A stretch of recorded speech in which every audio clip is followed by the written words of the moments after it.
نبی اکرم صلی اللہ علیہ وسلم کا فرمان ہے، دو آنکھوں کو جہنم کی آگ نہیں چھو سکے گی۔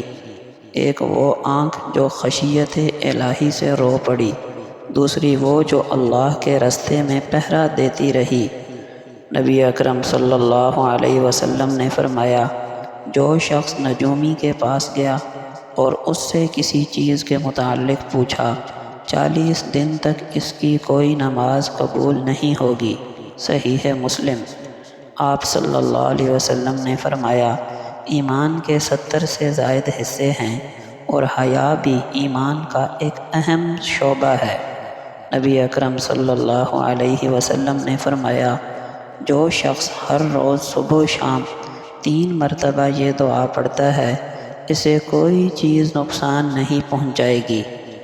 بسم اللہ الذی لا یضر مع اسمہ شیء فی الارض ولا فی السماء وہو السمیع العلیم۔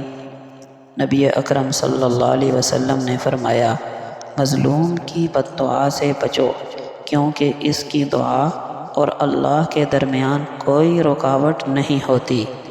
نبی اکرم صلی اللہ علیہ وسلم کا فرمان ہے کہ اللہ تعالیٰ فرماتے ہیں، آدم کے بیٹے، اگر تم مجھے اس حال میں ملو کہ تمہارے دامن میں شرک نہ ہو، اس کے علاوہ زمین بھر کے گناہ ہوں، تو میں تمہیں اتنی ہی مغفرت اور رحمت کے ساتھ ملوں گا۔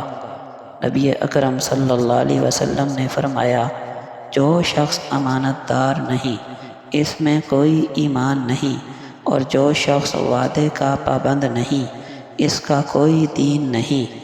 نبی اکرم صلی اللہ علیہ وسلم نے فرمایا، تم میں سے کوئی شخص اس وقت تک مومن نہیں ہو سکتا جب تک وہ اپنے مسلمان بھائی کے لیے وہی کچھ پسند نہ کرے جو خود اپنے لیے پسند کرتا ہے۔